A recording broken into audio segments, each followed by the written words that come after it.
Harry's barn got a little bigger the other day. Some of the horses in his barn aren't on this list because a lady had dropped the horses off. Seems like a nice lady. We had a couple of very frank conversations about, what her expectations are, what our expectations are, and what I expect from the horses.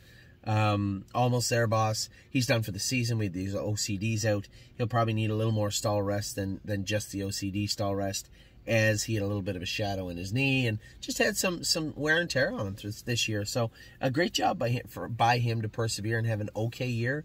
I wish he had taken a lifetime mark, but definitely raced pretty good in a number of starts this year. Brave World, Harry has him racing great. A lot of people are asking, is he going to Michigan? Is he going to Michigan? He might.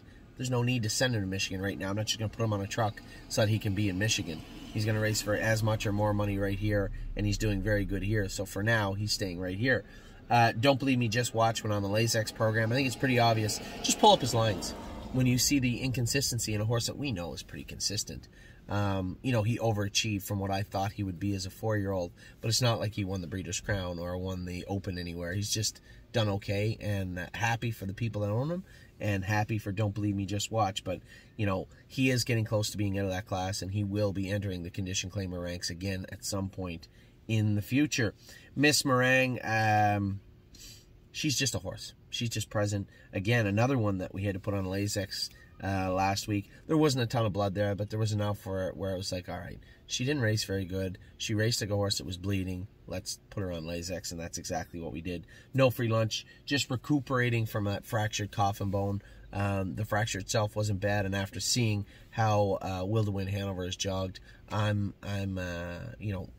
very confident there'll be a 100% recovery from that coffin bone fracture of no free lunch.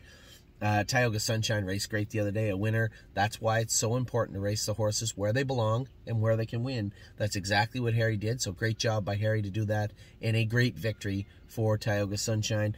Everything we do from here on out with a number of these horses is simply to set them up for their sophomore year.